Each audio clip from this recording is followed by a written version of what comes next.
He will. He's done it again. Quick conversations with King Drew Million.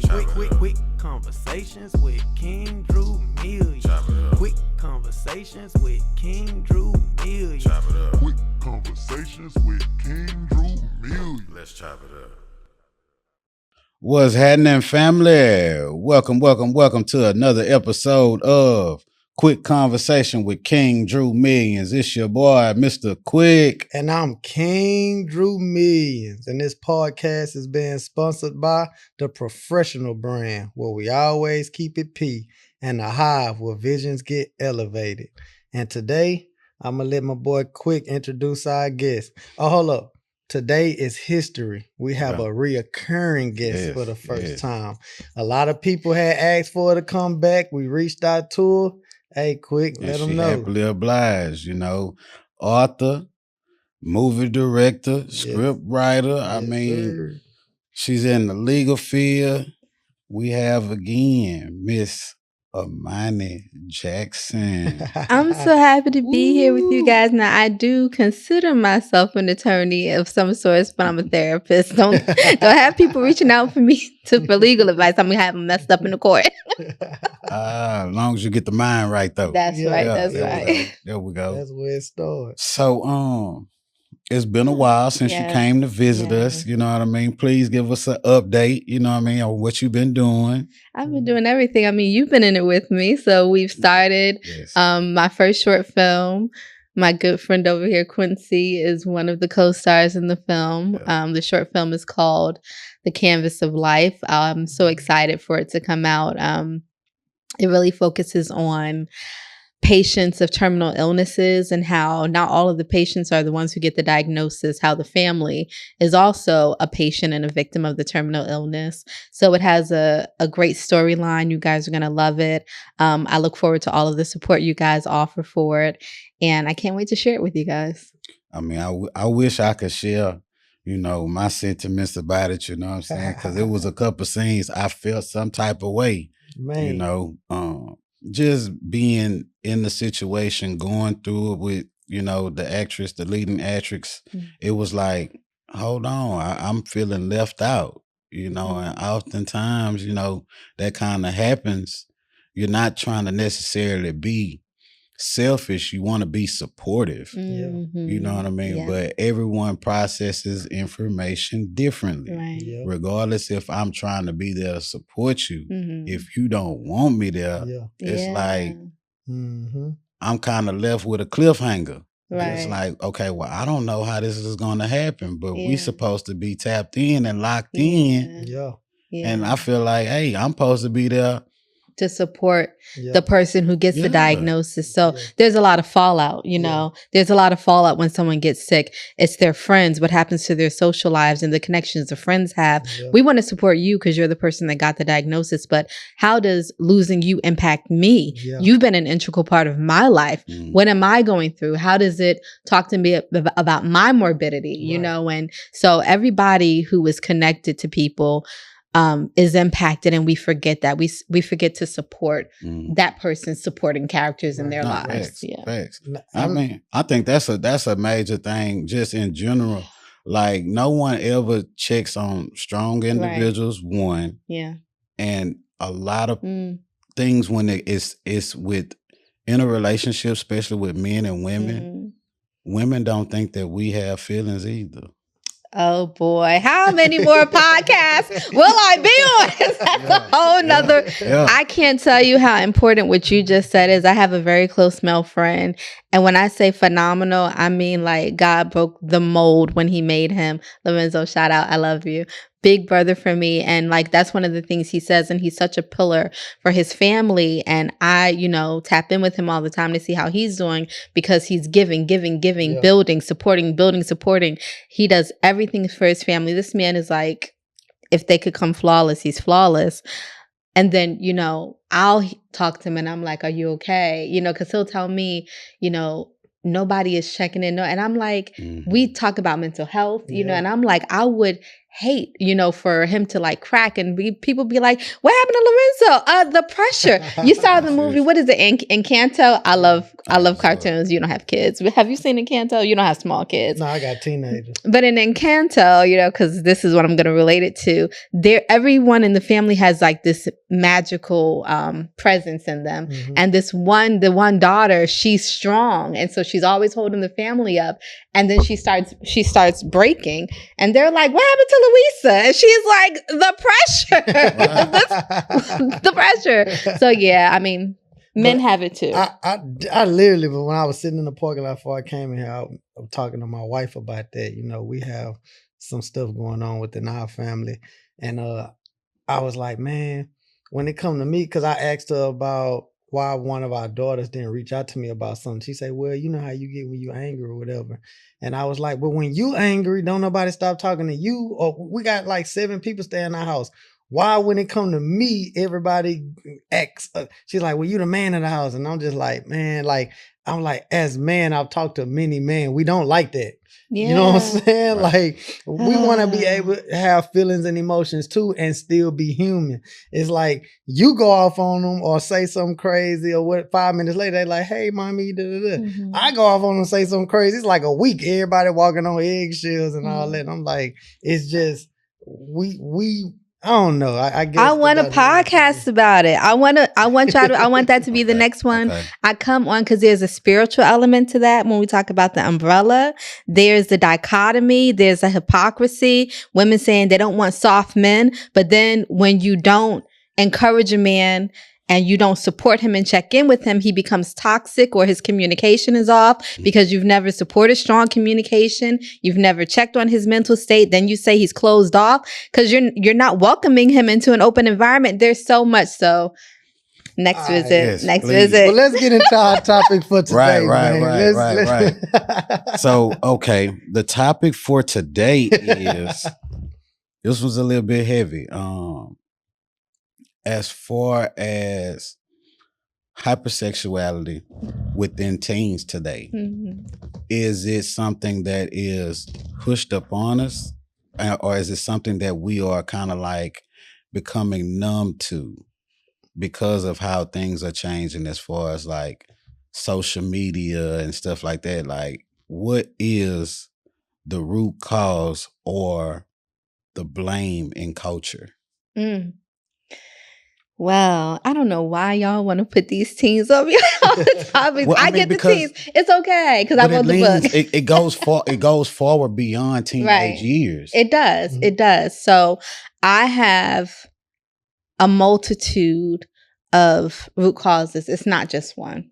Okay. We have a spiritual aspect, right? Because I relate everything back to the spiritual realm. It's a parallel. The spiritual manifests itself in the secular, in the physical. So there's a spiritual element to it. There's a social element to it. And then there is a biological, chemical element to it. Where y'all want to start? Okay. Let's go. What you think? What we should start at? Well, see, okay, the thing of it is, I want to start with the spiritual. Okay, great. Because I look at it like the Jezebel spirit, right? And the Jezebel spirit lives within male and female. Okay. Right? And we've had this conversation before. The metrics of manhood is sometimes calculated by the amount of females that you've slept with, right? But now it's seeming like women are paralleling that to their lives. And what I know about spirituality, right? Once you've inserted yourself within that cavity, we'll just say it like that, right?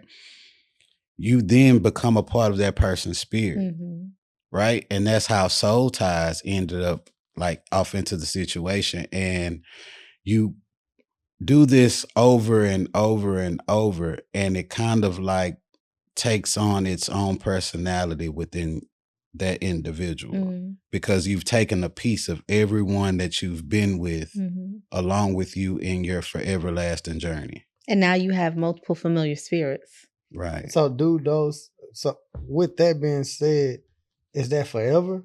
So every woman I ever slept with is still in me or on me? What I mean, you definitely in them for sure. Mm-hmm. And it's because I you're don't know, part I of their feel good experience. about that or bad about that. Right, but and you are part of I'm their still in you. experience. And the thing is, they're the part who you were at that time Mhm. is who lives in them, because you're not 17-year-old Drew, you're not 20-year-old Drew. So if you're an amazing person now, they don't have that part of you in them. They have the part of who you were at that time. So think about how damaging that could be, or how damaging. Because what if you were an amazing person and then they don't have you as a husband? They're carrying along with them, I was only good enough for a fun time, but not good enough to be the wife to this amazing man and have those benefits. So it's a lot. When you talk about the Jezebel spirit and how men like to measure their masculinity, or their worth, according to how many women they've had, how bastardized is that?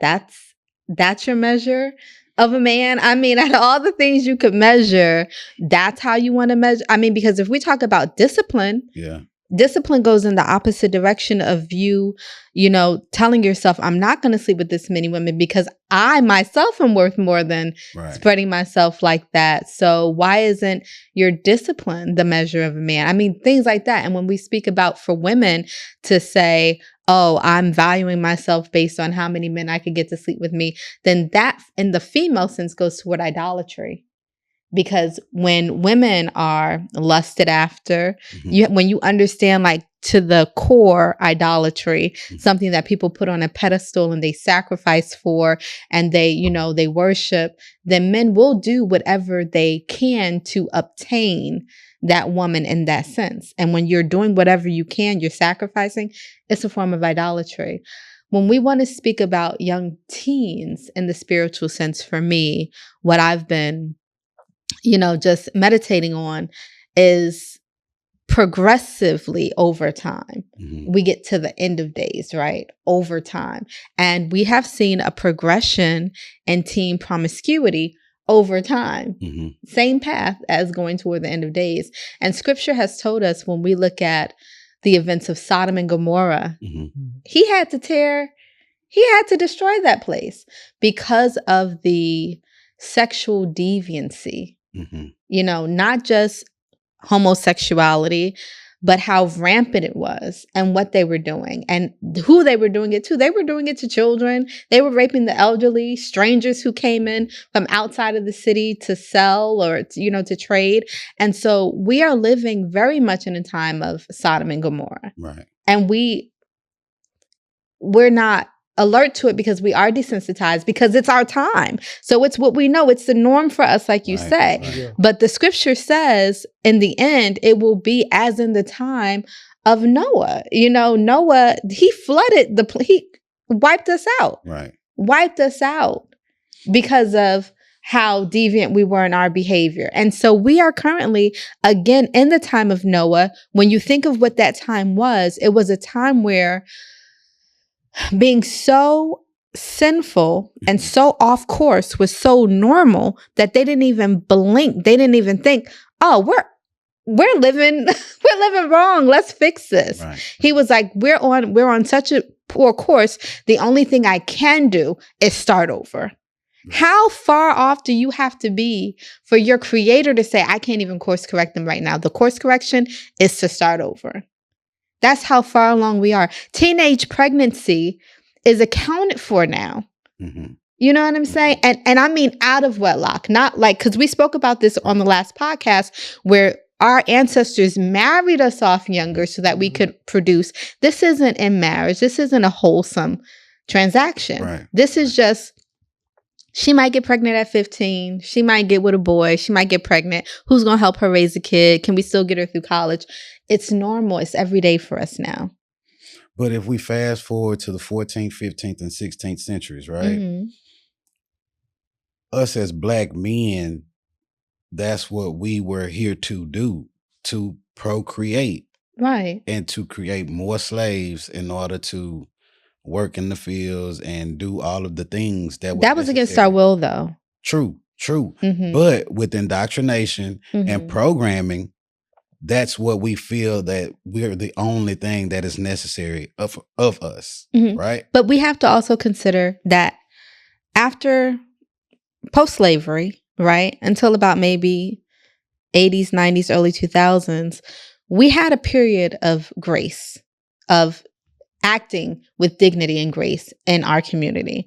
We had courting, we had courtship. Mhm. We had periods of time where young men in our community had to go to your home Mhm. and introduce themselves to your parents Mhm. before you could leave the property with them. You weren't just deciding you were going to meet somebody at the movies and your parents didn't even know where you were. You weren't leaving the house as a young woman Mhm. unless the people in your family were introduced and approved of that person.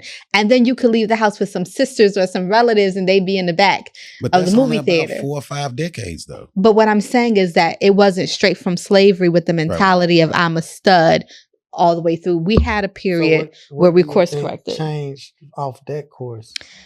Okay, so if we're going to go from the spiritual now, Mhm. let's go into the social and let's go into the biological and the chemical.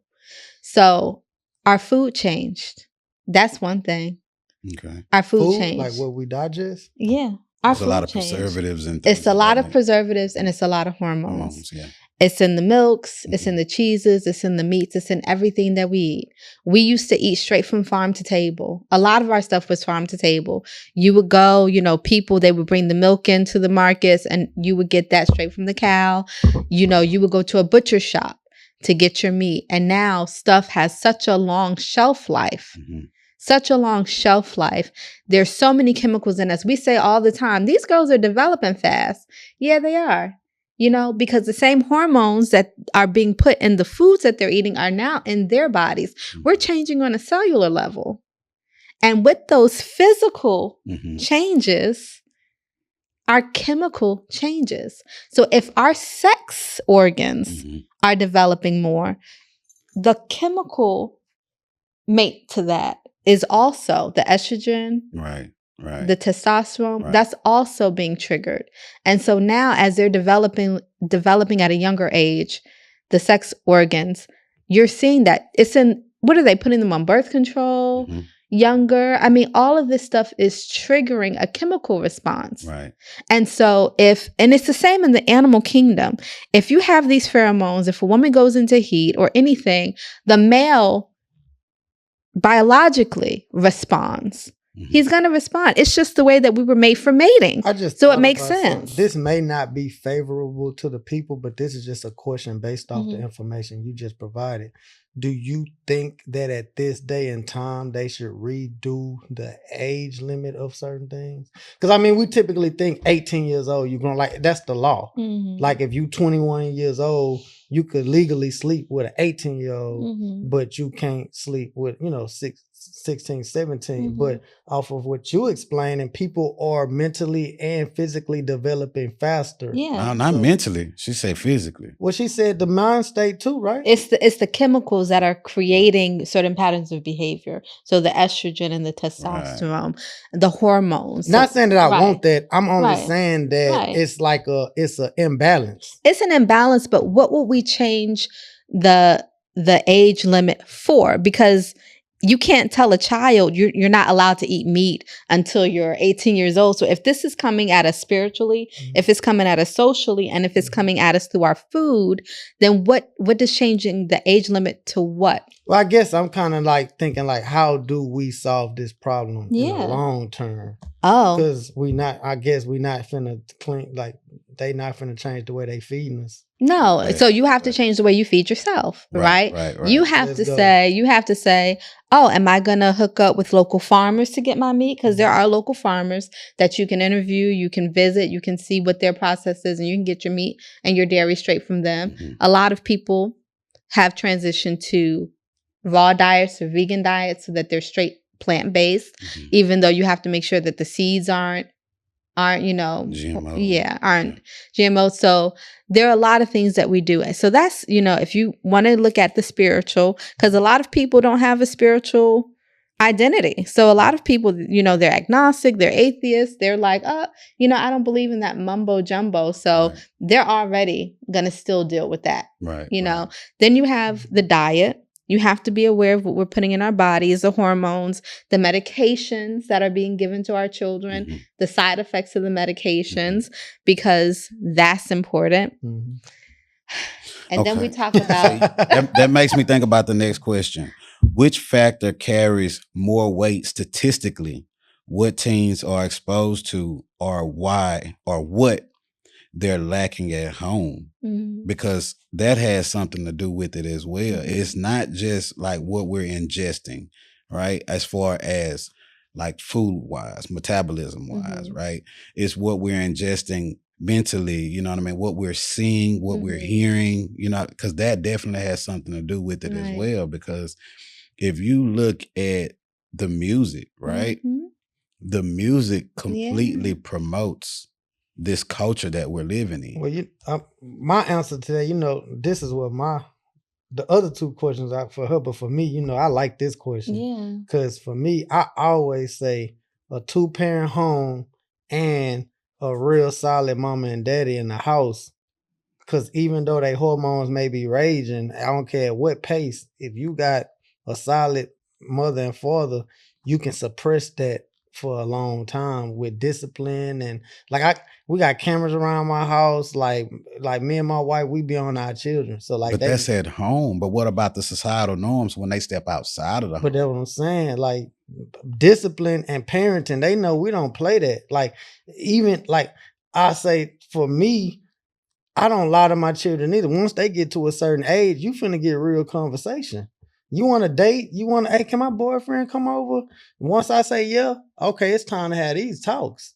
Like, hey, like every kid in my house know. It's a joke, but it's real. 1, I don't want no children before you graduate. 2, if you have a child before you graduate, you at that point have told me you ready to be an adult. I'm gonna take care of my grandbaby. You ain't getting no shoes, no clothes. Hey, can I have $20? Can I have this? No, it's time for you to work and start providing for yourself. I'm not throwing you out to dry, but now you have to understand you a parent now, and my responsibility is not to babysit a grown person, but I could babysit this grandchild. This is a new baby that I ain't even asked to be in this world.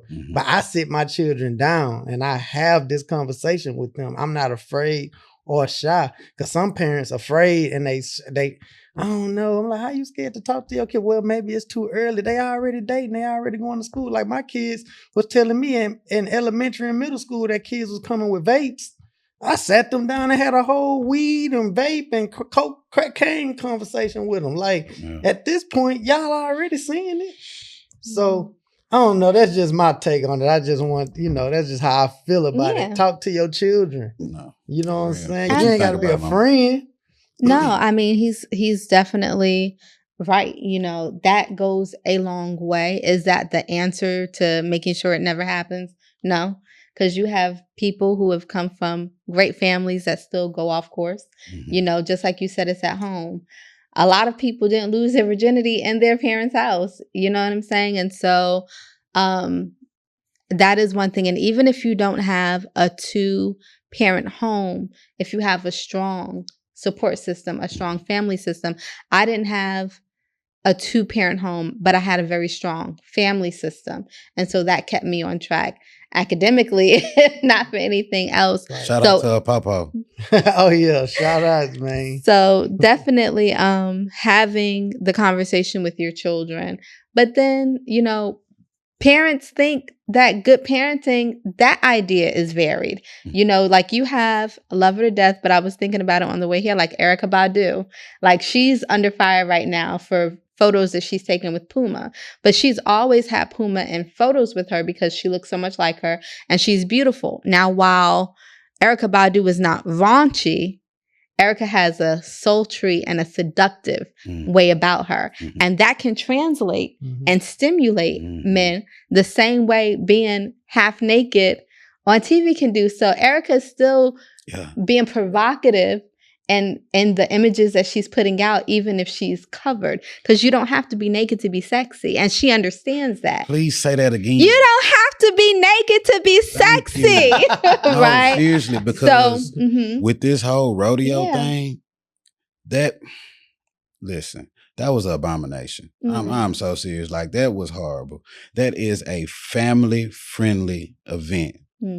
And you got more butt side, more cheek side, you know what I mean? And it's like, hold on, this is me as a single male, you know what I'm saying, looking at it like, it is attractive. It is aesthetically pleasing. Right. But I am still aware in the back of my mind that this is a 6-year-old child standing right here next to me that does not need to be seeing this. Right. Yeah.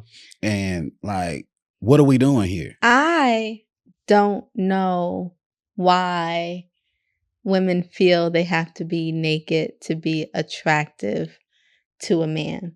I don't know. A man can see that you have a body.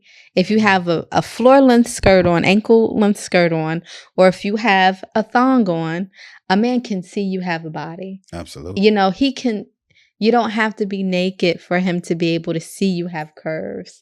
You know, all of that stuff. And he's going to see you. If he is worth your time, he will see you naked eventually anyway. Still see that. You know what I'm saying? You can still see it from behind in the moo-moos. Right. You know, that sundress, so it doesn't matter. So, so as far as social media, you know, we have the things that we didn't have, again, progressing over time.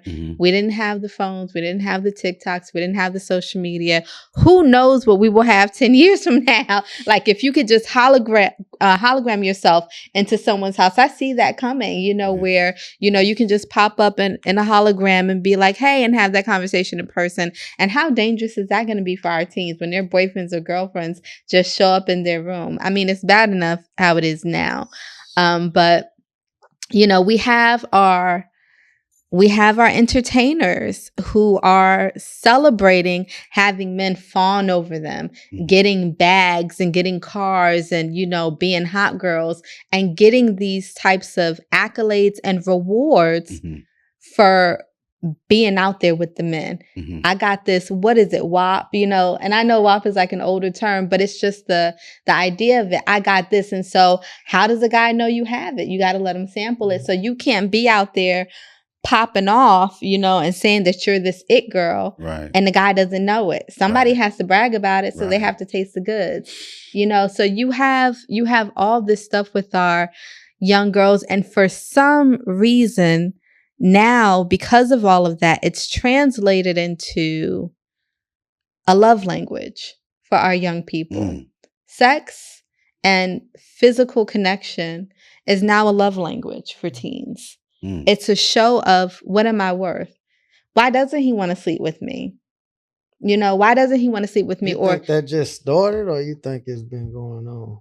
Like, you know, you think that's something new? It's probably been going on. It's polarized now. It's right. It's been going on for maybe definitely since, I would say, maybe my younger siblings' generation. So definitely progressing in the 90s.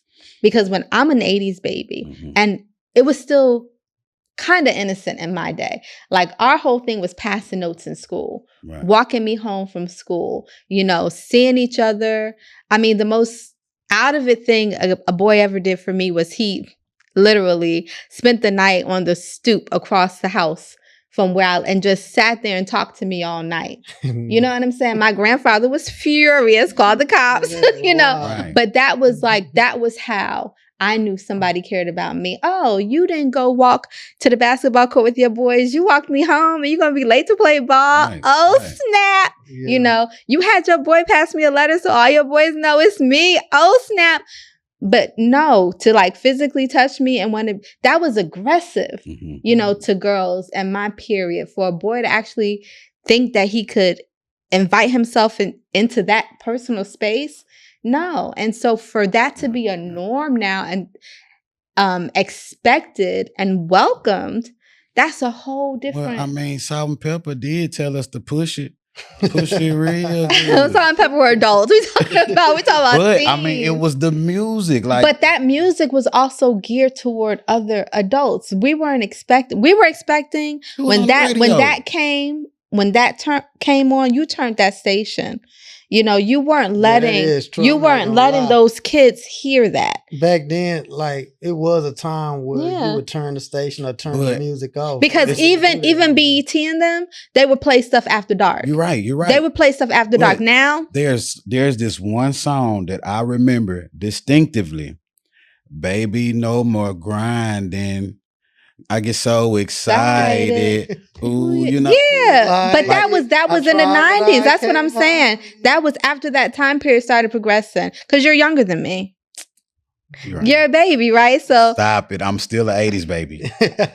Late 80s. Okay. But that music that music came. Yeah, that music came in that later time period. And that's when it started, you know. Yeah. So at what point does sexual freedom stop being empowerment and start correlating with real consequences like anxiety, depression, and academic decline? As soon as you start having sex when you're a child. As soon as you start having sex when you're a child. Because children are not equipped psychologically to handle that. They're not equipped. Now you have a shift in your identity. Mm-hmm. You know, especially because children aren't getting married as soon as they have sex. Little boys and little girls, they're still going out, still having crushes on other people. Now it's drama. It's how your friends are looking at you. Did he tell his people? What are they saying?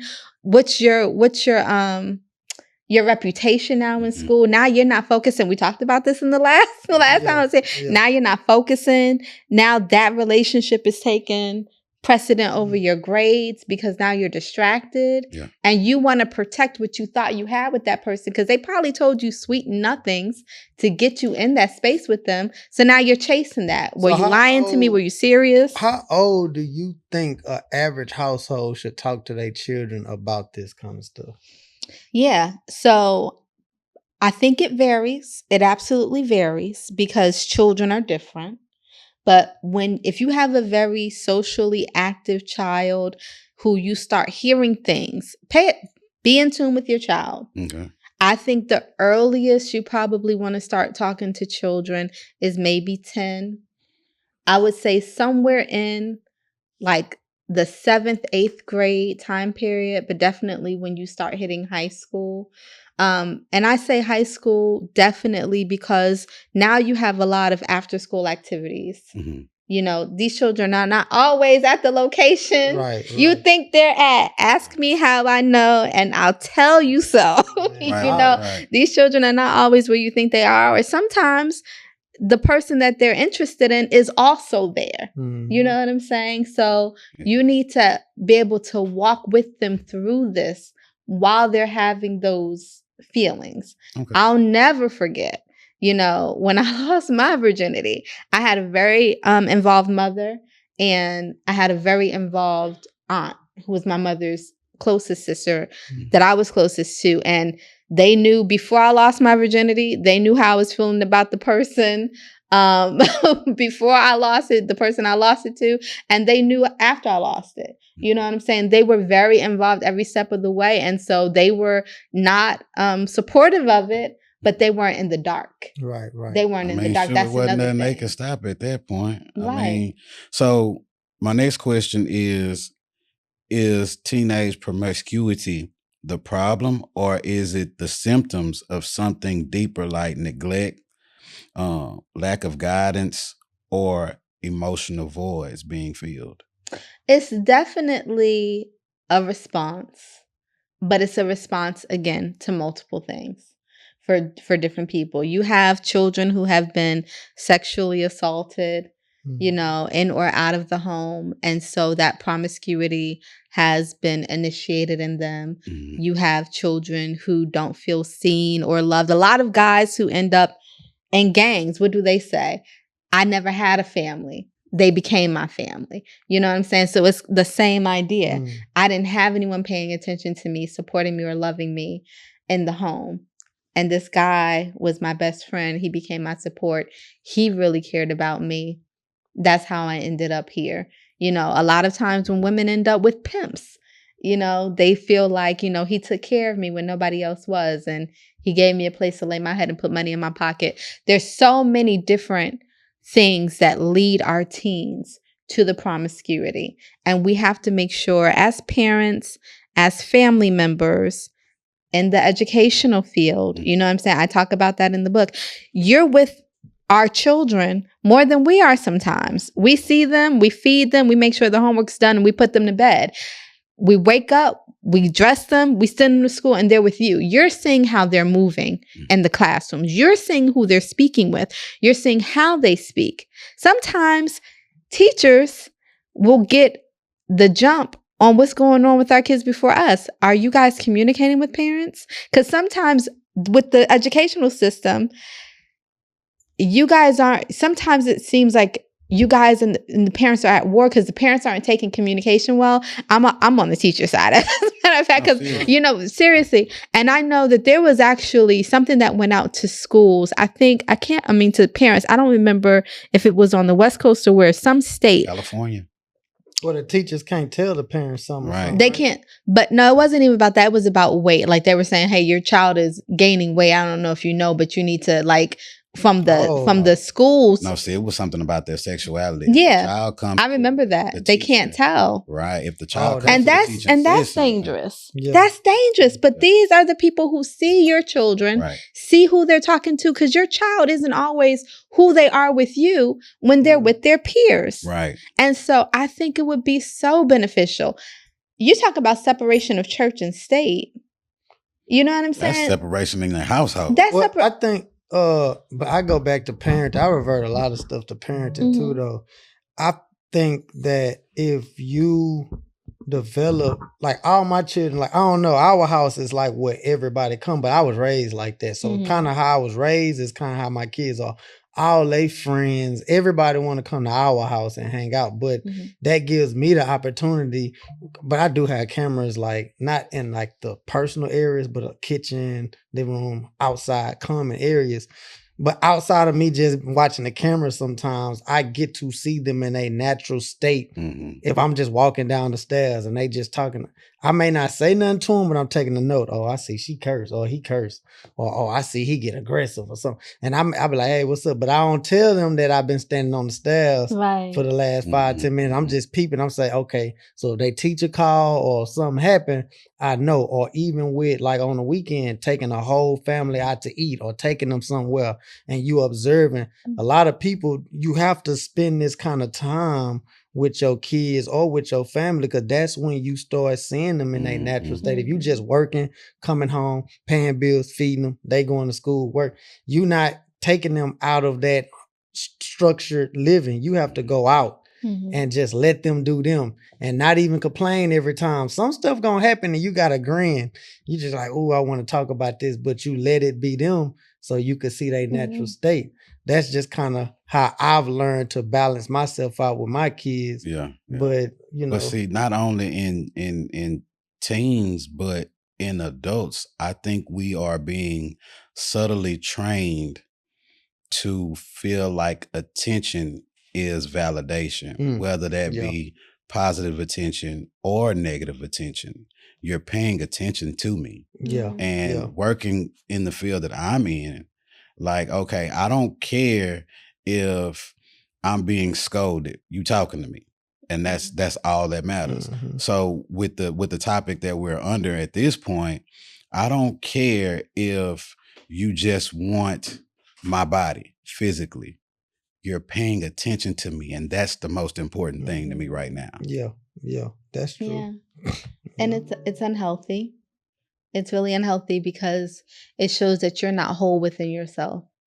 And so when you have that void, it will only get bigger, because then you start behaving in unhealthy ways that create a larger and a larger hole within yourself that you now have to backpedal and heal from, you know? So, but I wanted to ask you, what do you think single parents or parents who are not in the same position to do the things that you're doing to take these preventative measures or proactive measures, because not all parents have the resources that you have, you know, not all parents or not all families are 2-parent households, and we can't speak in definitives. We can't speak and, this is the only situation. Right. There are a variety of family structures. So what advice would you give to parents who don't have a lot of time, who can't take their children out and invest the type of time that you do with them? A great question. I appreciate that too. Shout out to my godfather, Ike. Hi, Ike. And all my godmothers, Aunt Tanya, my Aunt Angie. So my answer to that is surround yourself by people. When you have a child, you at that moment you have to make the decision and you surround yourself by people that you know is going to take care of you and your child. So my godparents and my family and my community. So when I was raised up, I didn't have my biological father until I was 12 or 13 because he was incarcerated. But the people that my mom surrounded herself by, they held her accountable and they made sure that I was straight. So a lot of my game and my knowledge and wisdom didn't really just come from my dad or coming. I had a single mother, but she didn't play about where she let me go and who she let me be around. So I'm not just speaking this off of how I am now. When my dad did get out of jail, I understand what a man in a house started doing to me. So that's what I implement in my household as well. Like I notice when I come home, how the kids start scrambling and gambling. How you do that when my dad came home?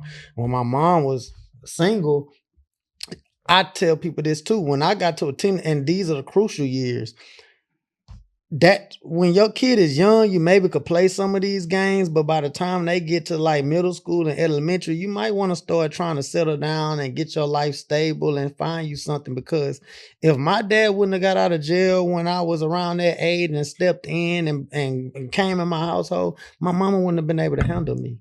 I know my mama got a little edge on her, but she wouldn't have been able to handle a young black male at 12 or 13 and on the northeast side of Houston, Texas. Like what I was able to do was learn what a man in a house can do. And that's why I kind of speak about that a lot because I've had every transition. Right. And so what my advice would be is if you got a kid, like I just became a godfather. Right. And now because of what my godfather did for me, all the sacrifices he made, and I get to think about that now. I'm making sacrifices now for my godchild, from even giving my, which is my little cousin that had a baby, giving her money or calling her, checking on her, making sure her mental state right. And even though she a young mother and don't know, I'm literally sitting down with her at a kitchen table. This what you need to do. I got you. Like you gotta have people in your life that's going to like step in. So let me ask you, because we remember Angela Bassett gave her baby to Lawrence Fishburne. What was it? Don't Be a Menace? No, ma'am. What's the movie? No, What's the movie? That was Boys in the Hood. Boys in the Hood. Was that Boys in the Hood? Hey, look how black are you? I lost my car. I'm telling you, my car is like, so Boys in the Definitely Hood. revoked at this point. Let's edit this out. So you're laughing a little too hard. No. Right. So, but for sexual control and wisdom, how imperative do you think it is that a young boy live with his father versus his mother if the family is split? Do you think that having a woman raise a young man is more beneficial to his sexual health versus having the father? Which way would you say? I think a balance of both, but if you had to choose, I would say at that point a father. Because that testosterone level is getting to a point like my muscles are being stronger, you know what I mean? Like got some hair, some places that ain't never been there before. So I'm embarking on this manhood, and the only thing can tame me is another man. It's kind of like in the jungle, right? When two male lions. If you a woman lion, you had a male lion. When he become a grown male lion, he will kill you, even though you his mother. But he ain't finna kill his daddy. But at that point, his daddy gonna let him know it's time for you to move around. This is my pride right here. I'm the king of this land. Right. You gotta go start your own jungle now. You like, this is me. This is my wife and these my other little cubs. You done got grown and you done bucked. I'll kill you. You know what I'm saying? Not Mhm, saying, mhm. but that's how it goes. So it's like, Just to as a have man, that, yeah. I'm a buck on my mama. No. And I just had to, I had that same situation with, my wife and my son, but it was, she looking at it like I'm like, no, you step to the side on this one. I'm a man. I know what it takes to raise a man. Like, Nah, for real. when I got to the age where I started bucking on my mama, my daddy and my godfather would pull me to the side and they chastise me like, nah. But then not only that, sometimes like with women, they'll give you the fuel or the tools that make you beat your chest. Like I think Cuba Gooding Jr. No, it was Omar Gooding, right? I think on the set of one of the shows that he was on, one of the guys on the show had hit on his mother, right? And at that point, she said, my son can beat the crap out of you. And he wasn't even thinking on that type of time. So at that point, oh, she believed that I can do this. Oh, I can do this. Yeah. You know what I'm saying? Yeah. And I mean, I could take myself for an example. You know what I'm saying? There was a time where my mother told me my father couldn't, you know what I mean, punish me in a certain manner. So I got to beat my chest, you know what I'm saying? Like, shoot, nah, bro, I ain't taking that wooden nickel, you feel me? Like, man, mama, he over here talking about he feel woo woo. That's why you got that cap in your mouth. Nah. Tell us how the story is. No, well, see, okay, the thing about it was when I stood it up to the old man and I said, nah, man, I'm not taking no whoopings. You know what I'm saying? Say, okay. He got to whooping me like a grown man. Oh, okay. He said So the record since you straight. finna stood up, I'm finna show you. So that goes back to what he just said. Yeah. It takes another lion to tame a baby lion. Yeah. Yeah. So I want to go back also to what Drew said about building your community. Crooklyn is one of my favorite movies, and this happened to me as well growing up. It's really important for single parents or busy parents when you build your community. Also, let your children, with people that you trust and that you know are going to be good for them, let them experience other environments. Mm-hmm. Send them away. Yeah. Send them away. I was able to go visit with my aunts and other family members to see the dynamic and to get, the wisdom imparted into me and the discipline from other perspectives. And so a lot of times when you just cocoon your child in that type of learning and that type of development, it makes them stronger too, because you can see what life could be like for you. When you just are growing up one way, you think this is it. Brooklyn is all for me, or the world is just Virginia, or the world is just Texas or Houston. But when you see something else, you're like, oh, it could be like this. And then you see how people attain that life. When I would see people who were more affluent than we were, I was always curious as to how did they get this and we don't have it? What did they do? And a lot of times I had to realize these women have high character, high standards. They're conducting themselves well. They weren't floozies. You know what I'm saying? These men that they were with, they were disciplined. None of them were in, like the drug game or anything. So it just showed me, and not to say there's anything wrong with people that are living how they have to live, but it was showing me this is the path. This is who I try to align myself with, and this is how I want to look. So for our young people, they just always have to have something in front of them that shows them this is what you can aspire toward, and this is how you can obtain the thing that you want. But they have so many other celebrities and, the music videos out there that are also telling them you can be raunchy, you can do this and get even better because in 6 months, I got this wealth, and this person had to work their whole life and get all these degrees and go into debt to attain that thing. And so we're always fighting against it. But I mean, okay, and I'm glad you brought up some other movies as well, because I always think of Inkwell. I love Inkwell. Right? Or even the movie Class Act, but I really want to hone in on Inkwell, right? When Lorenz Tate started getting with Jada Pinkett. You know what I'm saying? Yes. And he went down and swam to the bottom and got that lobster for her, you know what I'm saying? And they had the picnic and everything. After that moment, there was a shift, right? Within him as a person. And his father noticed that, right? Yeah. And the father was elated that his son had embarked on that portion or that part of his life. Mhm. Just as in Class Act, at the end of the movie, when Kid was in the room with the girl, his daddy, you know what I'm saying, heard the ruckus going on. He walked in the room and, you know what I'm saying, he was elated. Mhm. He was like, man, my boy in there was Yeah. one of the baddest little old things, you know what I'm saying? He had, hey, can I get you some water? You know what I'm saying?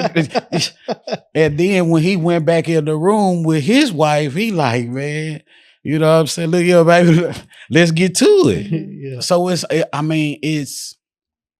just one of those things that I don't want to say it's a rite of passage for us as men, Mhm.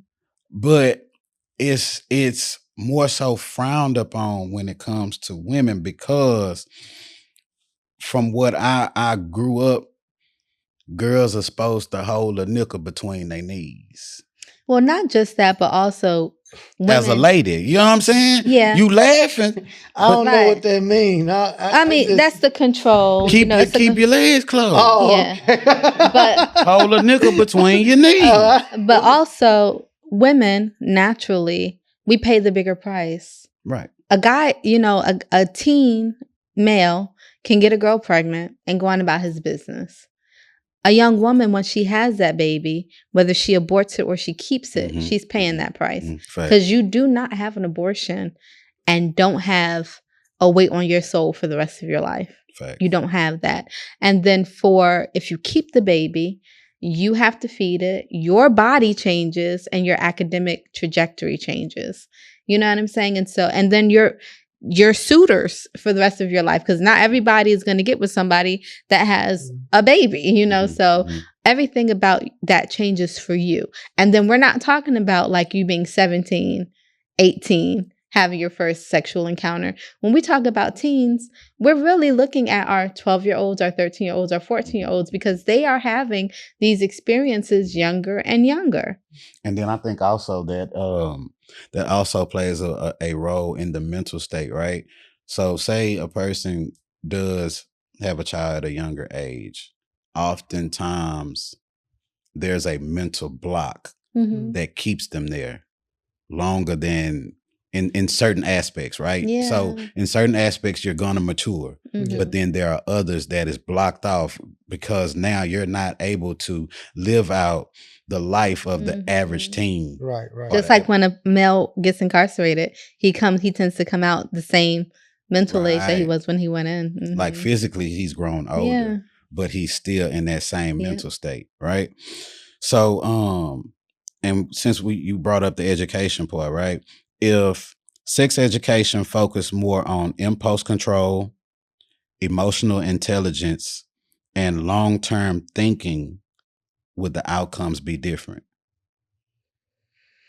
Since you wanted to come and turn at me, because I work in the education system and I do try to impute certain things off into these young individuals because I've been there, right? I would want to say it took time, right? But I am now able to control those impulses because it looks aesthetically pleasing to me. And I joke all the time, right? But I do know what's for me and what's not for me because everything that glitters isn't gold. Yeah, absolutely. And I know that about you. I would say to a limited degree. Right. Because the degree that they are going to teach it is going to be a limited degree, right? And so if we were to have workshops, if we were to have out of school sessions, if we were to really understand that this was something that needed to be extensive and hands-on with our children, yes, it could have a greater impact.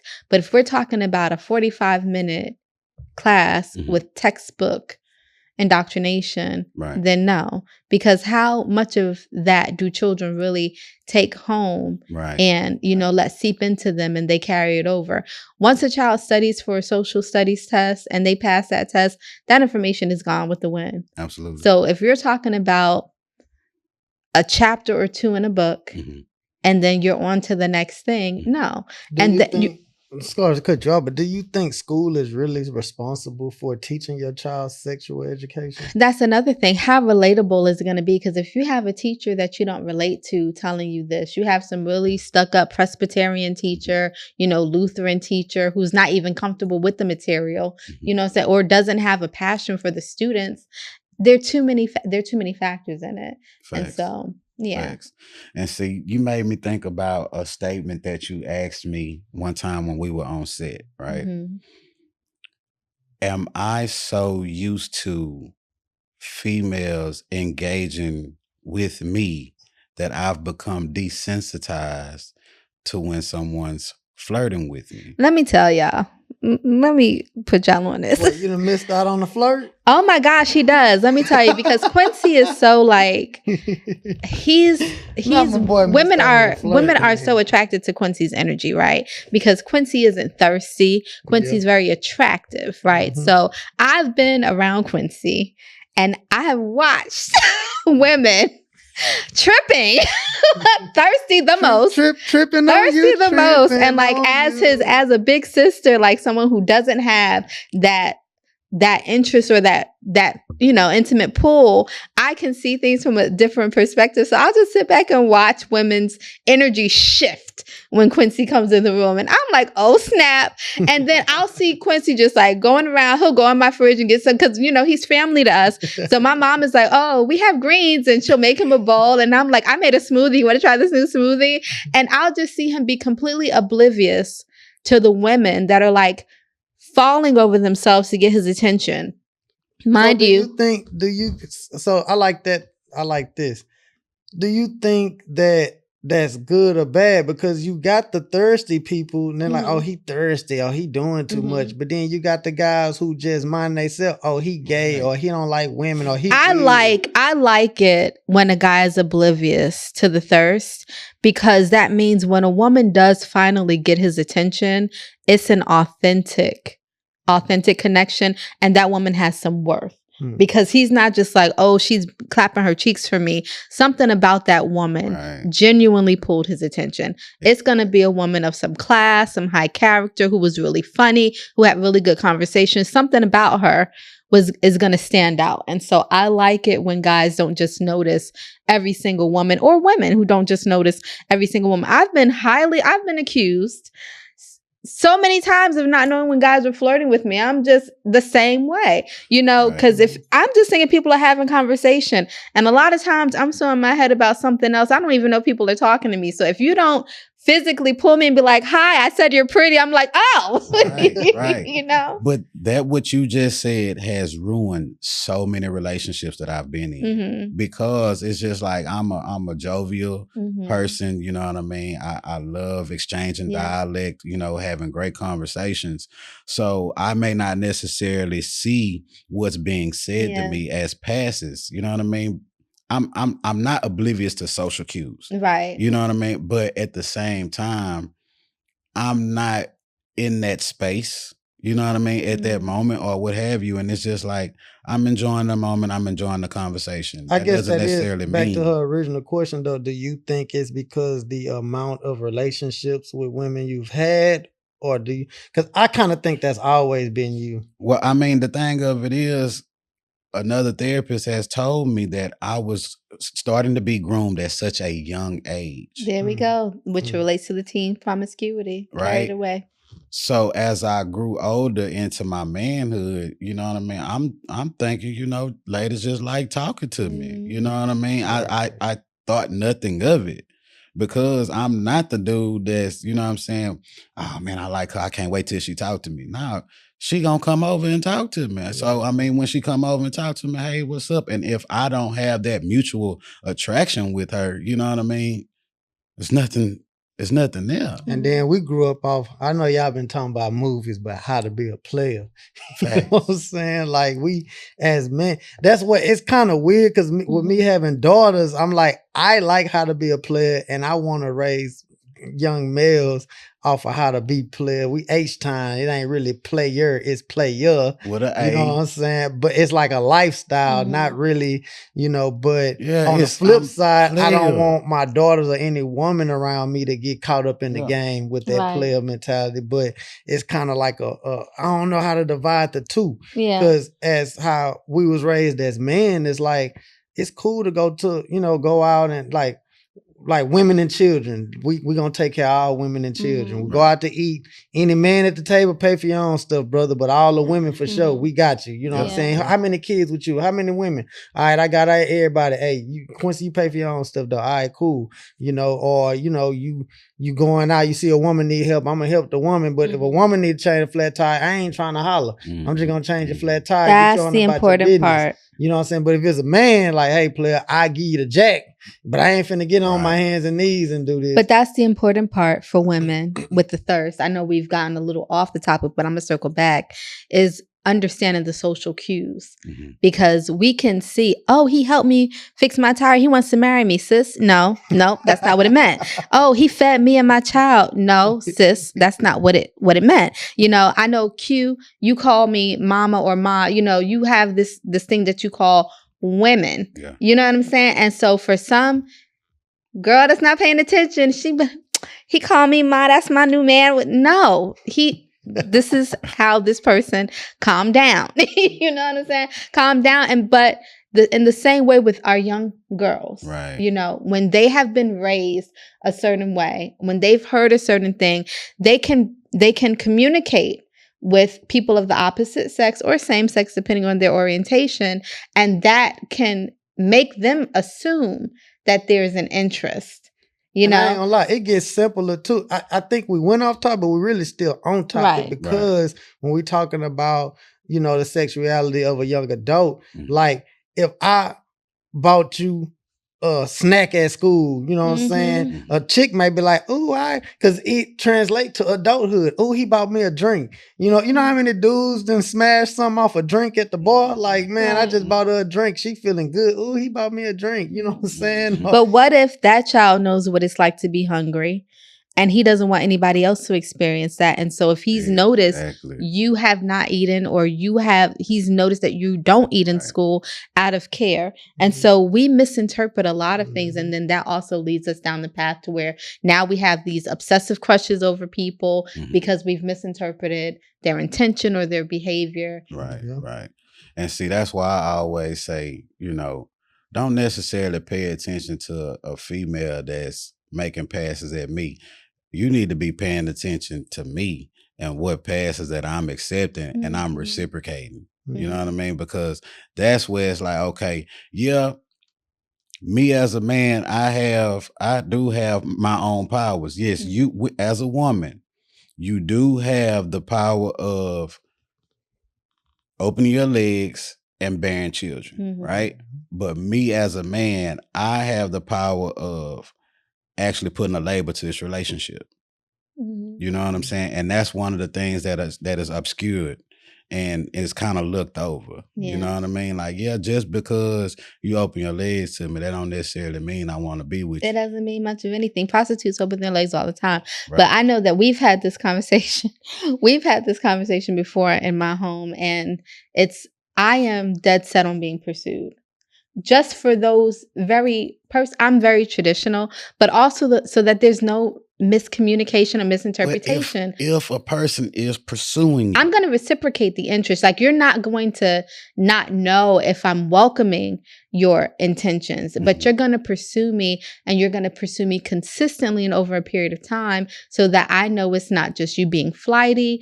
I need to know it's real, because men do have that ability to put the label on the relationship, or also so that I don't just think, oh, he's just being nice. But if you started shooting me down. No, that's why I said you're going to know. I'm going to reciprocate the interest. I'm not going to play games with you. You're going to know I'm welcoming your advances, but you're going to be the suitor. Okay. You're going to be the suitor. Okay. Yeah. I'm going to go out on a date. I'm going to answer your calls, but I'm going to sit back and let you do it so that I'm not just like, oh, I'm really just, a big sister to him. And he just thinks I'm cool. Now I'm thinking he wants it forever with me. I'm going to watch how you pursue me to know you're not just bored and you need someone to just like get stuff off your chest. You want a family with me. So I'm going to watch that. What age do you think that a person should, like, just since we talking about it, what age you think male or female, or you could separate the two, should finally say, okay, I'm going to go ahead and make something happen? Like start dating or have sex? Like what's to make something? Sex. So being old fashioned, I really don't think that teens should start having sex any younger than 18. Any younger than they get into college. But what's the reality of it? It's not a reality. It's not a reality. But if I'm looking at different factors, we're talking about legal age, so I'm talking about legal age and consent. I'm looking at that. So 18. I'm looking at the fact that most of them are in college. So I'm talking about staying focused on academics so that you can protect your GPA enough to secure a good position in a good university. You're not distracted. You're not making your academic choices based on I got a boyfriend, so I don't want to go to this college because it's going to take me too far from them. So when I'm talking about age, I'm talking about making sure that the child is in a position to where it doesn't alter the trajectory of their future significantly. And so that they're also in a better legal and financial situation. To say wait till marriage, not everybody is in that mind. I wish I had, but that's for me. But if we're talking about the right age for the reasons I've mentioned, for school, for not making decisions based on other people, for finances, I would say preferably 18. And see, it's crazy that you would put the bar that high. Because, no. Seriously. I mean, no, because bring it back. Let me drop it low for Q. Because like I said, it was quite a few young ladies trying to groom me at a very young age, right? I was asked to my 8th grade prom by a lady that was in the 12th grade. You know what I mean? And my mom shot the advance down. You know what I'm saying? She like, no, you're not doing that. I got asked to the prom again when I was in 9th grade. She shot that down. But summertime, when that Lamar senior girl shot at your boy, I had to go for the gusto. Now, I was like J. Cole, you know what I'm saying? I'm telling her like, hey, this is my first time, you know what I'm saying? And she like, boy, you lying. I'm like, I just got swag. I promise y'all know what I'm doing here, baby. Training wheels. You're for real. But she showed me the way. Houston, I was singing. My very first time. Man, I was, but she the one that really just showed me how I go. And she was 18, I was 14. You know what I mean? So and then that's the scary thing when it comes to our teens is when you have a more experienced party in the mix, and then they start grooming. Like if you have a 15-year-old who has sexual experience and they take the virginity of another 13, 14, 15-year-old, and now that person thinks that they're in this committed relationship, and that more experienced I knew it wasn't committed. I'm talking about the teen. Oh, okay. That more experienced one starts manipulating and grooming the other one. That's another danger because somebody likely did that with them. They were at one point the one that lost their virginity and had those emotions and experiences. So children are just not ready for the complexities. As adults, we're damaged when our relationships fall apart and we've slept with people. So how much more so are these babies? Because I ain't gonna lie, at this whole big age I'm at, it's still a couple soul ties that I feel like, dang, I don't know. I think this lady done put some voodoo on me. She done cooked me some spaghettis that I wasn't supposed to eat. Something, you know what I mean? Yeah. But that's then what water under the bridge. And then what about the diagnoses that our children get? Like, oh, they're ADHD or they're depressed or all this other stuff just because of something that they are naturally struggling with internally because of these choices that they've because of these choices. Oh, now you need to be put on medicine because you can't focus or you can't. No. And so there's so many things we need to protect our children from that are the fallouts of sexual experiences. I mean, think about it. You have grown women and men who go on celibacy stints to purge themselves, to refocus. These are adults who have the ability to compartmentalize and to take care of themselves psychologically. So if adults have to say, I got to be celibate for a few years to get myself together, why do we think children? I thought it was major. I did it for a year and a half. No, Quincy, now. I did it for a long time, and I'm back into. Man, you in a year and a half? Yeah, oh my bro. gosh! Like, I go through these stages when I'm self-reflecting. Yeah. You know what I'm saying? Because at a point, it was just like, okay, I feel like I'm being used. She only called me when, you know what I'm saying? I know when that hotline bling. That could only mean one thing. Hey. You know what I'm saying? It's like, man, hold on, man. Let me pump the brakes on this for a while. You know what I'm saying? That's when I go into my little old spiritual quest, and I'm having conversations with God. I'm having conversations with self. I'm analyzing. Well, I where bet you saved a am. lot of money that year.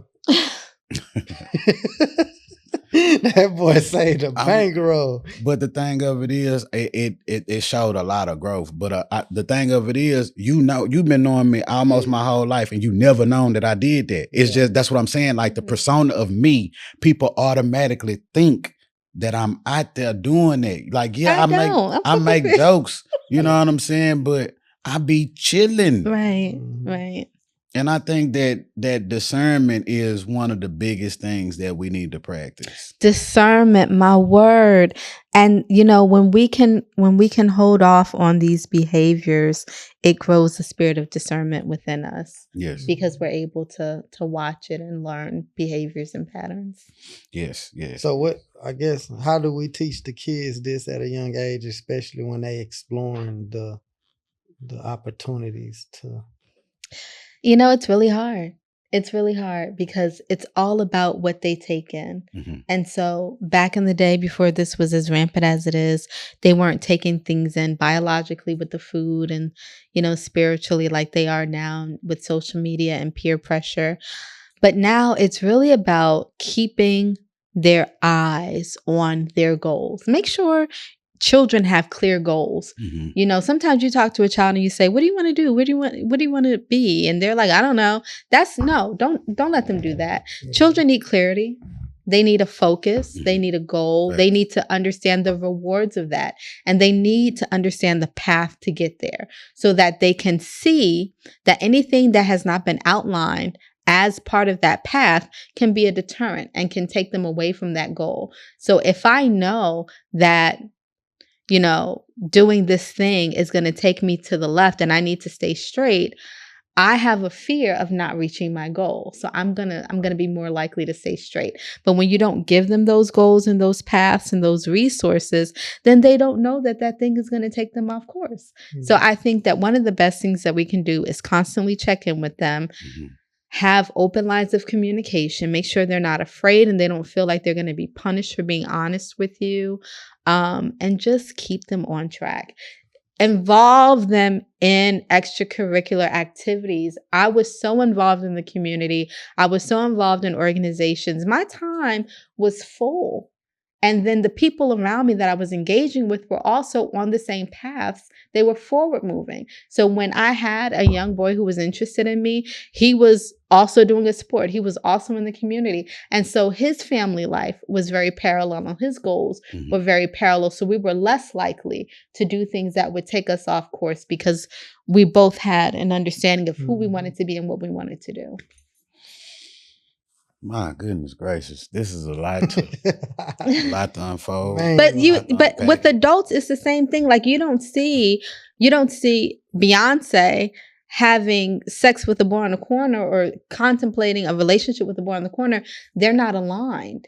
They're not on the same level. They're not equally yoked. And so make sure you keep your child around people that have the same trajectories so that the likelihood of success in all areas of their lives are increased. That's why I'm not against arranged marriages. That's a whole nother podcast. Yeah. I mean, see, I don't even want to talk about the arranged marriage thing. Yeah, that's a because my whole mama done nother- tried to arrange a few things, and yeah, we're gonna say that one. Miss Jackson, is there anything, any gym or anything? Because we gotta conclude this. This has been a great conversation, per Man, usual. beautiful. Per usual. Yeah. Is there anything that you would like to share with our guests? Yes, guests, give us y'all topics that you want me to come back and talk on, and let them know. Bring her back to talk about this, because I love talking to y'all. I love sharing experiences and resources and knowledge with you guys. As a community, we need to have these conversations about everything so we can continue to heal, continue to thrive, and continue to be happy and live these one lives that we have to the fullest. Hug your babies, love your babies, know your babies. Don't be in the dark. Don't be shy. These babies came out of you. These are your babies. Don't be uneasy in how to talk to them about any topic. And if you don't know the words to use, reach out to resources, reach out to us, reach out to guidance counselors, doctors, therapists, and get the vernacular, get the communication down. These babies are invaluable. Don't lose them to things that could have been prevented. Man, that was heavy. Juice the room. Nah, you go first this time. Nah, because you went first last time. I was stuck. I don't know. I like you asked me a very important question, because I am coming from me. I am in a double parent household, and we are. But I like the fact that you did challenge me and you asked me, what about the other people? And the thing is, at some point you have to decide who you hang around. That's who you hang around, who your kids are around, and how you live your life. You can't control what teenagers do at the end of the day when they leave your house, but when they see a certain structure or they see a certain standard, at some point it clicks in their mind. Like me and him, we have lived some pretty interesting young lives, but we knew it was certain amount of things we can and cannot walk in and out our doors with. We knew the standard. We knew what was expected of us. So we wasn't so flamboyant or obnoxious and just doing stuff. It was all kind of, to this day, my parents still don't know some of the stuff that me and him did or vice versa, because we knew we had a certain way to do it. So even if you single, still create that environment that holds them accountable for their actions, so they can't just go out and living la vida loca, you know what I'm saying? Nah, for real. I like that, Juice the Room. I think that we shouldn't always take things at surface value, right? Because we talked about, how people tend to dress and the images that are placed before us, you know what I mean? There are now some societal norms that could obscure our opinion of things, right? Like we spoke about myself, the persona of me. I'm a player. I'm a player made. You know what I'm saying? I keep it P. But that doesn't necessarily mean I'm a player and I have multiple women, right? I know how to play the game. I know how to conduct myself as a gentleman. You know what I mean? I know how to walk into a room and conduct myself accordingly and move around the room. You know what I mean? And sometimes that can be obscured as far as seeing a woman work in the room. She may be looked at as promiscuous, and that's not it. That's not the case, right? She's just a person that knows how to be a conversationalist. She's a vibe, you know what I mean? And people just want to share that vibe. So, I mean, don't necessarily take things for face value, you know what I mean? Go between, who that person is, what their adverse experiences have been, their paradigm. Really get to know people before you judge them. That's it. And this has been another quick conversation with King Drew Millions. And we out. Yes, sir.